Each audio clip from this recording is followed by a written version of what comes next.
हर हर महादेव दोस्तों, क्या आप तैयार हैं महाकुंभ 2025 के लिए? दोस्तों, महाकुंभ एक ऐसा पर्व है जो न केवल धार्मिक दृष्टि से बल्कि जीवन भर के अनुभव के लिए बेहद खास है। 144 साल में एक बार ऐसा मौका आता है और इसे अनुभव करना न केवल हमारा सौभाग्य है बल्कि हमारी अगली पीढ़ियों के लिए भी एक प्रेरणा हो सकता है। आज मैं आपको महाकुंभ 2025 की पूरी प्लानिंग से लेकर हर छोटे बड़े सवाल का जवाब देने वाला हूँ। इस वीडियो में मैं आपको महाकुंभ तक पहुंचने के तरीके, यात्रा के दौरान बरतने वाली सावधानियां, ठहरने के स्थान और पूरी प्रक्रिया की जानकारी दूंगा। तो इस वीडियो को अंत तक जरूर देखें और अभी कमेंट में हर हर महादेव लिखे अगर आप महादेव के भक्त हैं।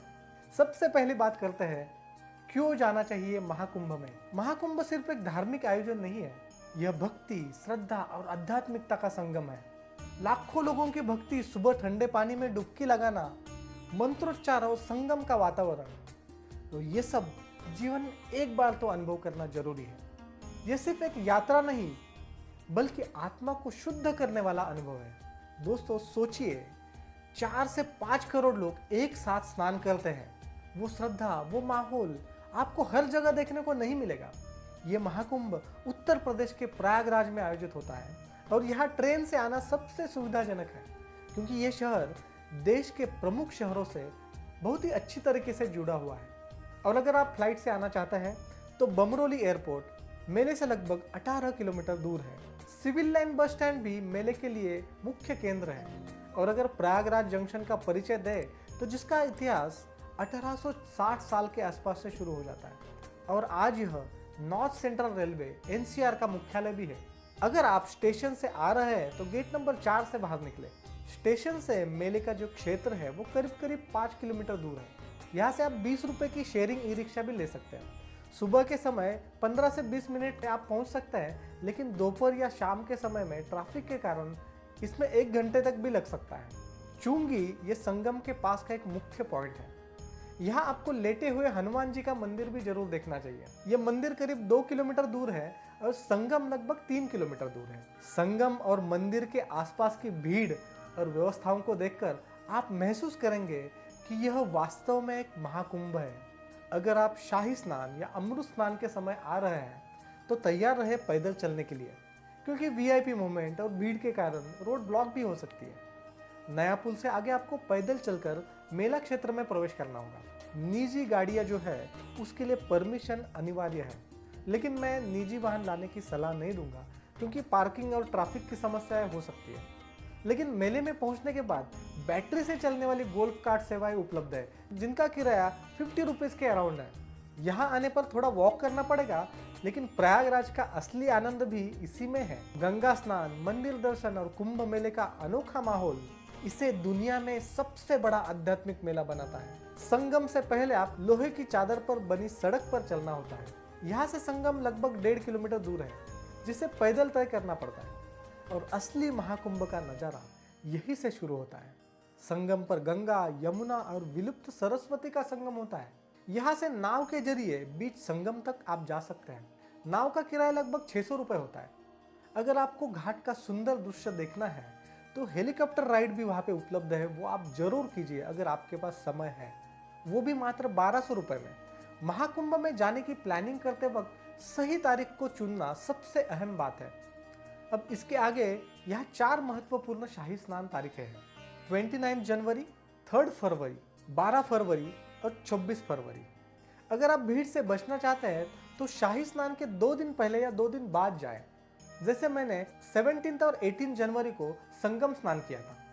लकीली मैं IRCTC के टूरिज्म के साथ आया था जो काफ़ी वेल मैनेज था और उस समय भीड़ भी बहुत कम थी और मेरा अनुभव बहुत ही आरामदायक रहा। अब बात करते हैं कि प्रयागराज कैसे पहुंचे। प्रयागराज तक पहुंचने के लिए आपके पास 3 मुख्य विकल्प हैं।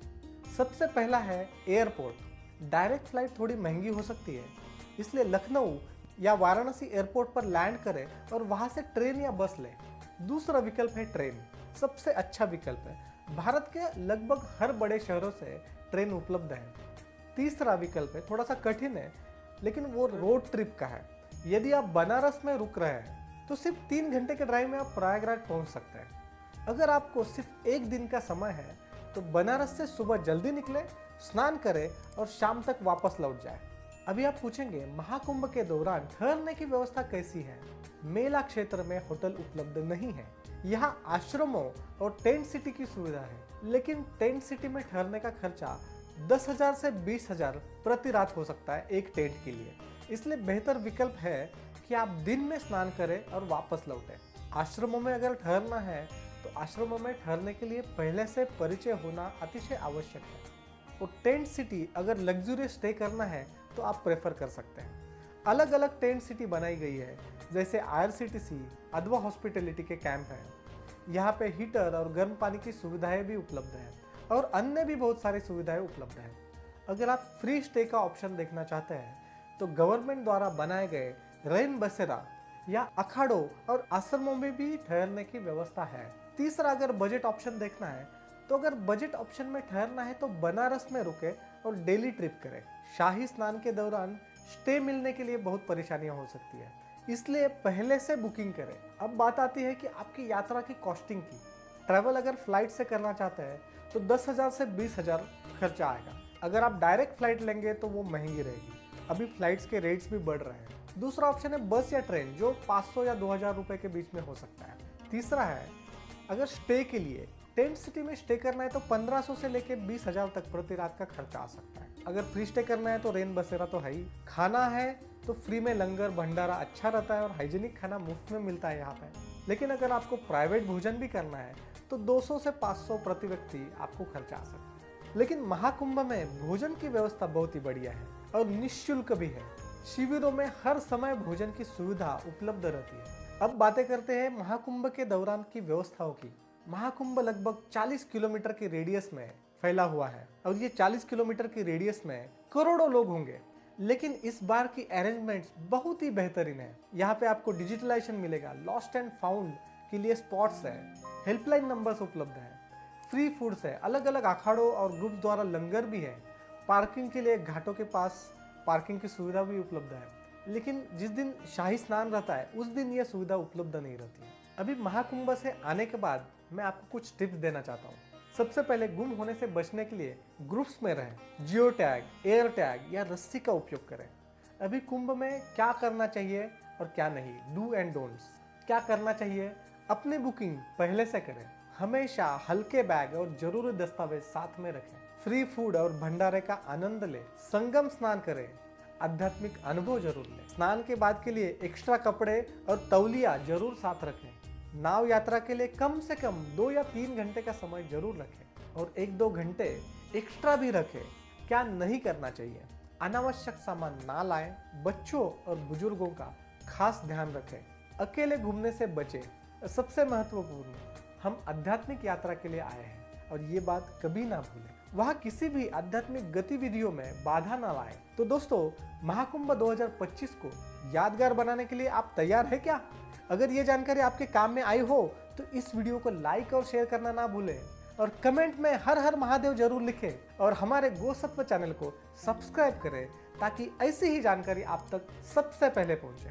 अब देर किस बात की, बैग पैक कीजिए, महादेव का नाम लीजिए और इस पवित्र यात्रा के लिए निकल पड़िए।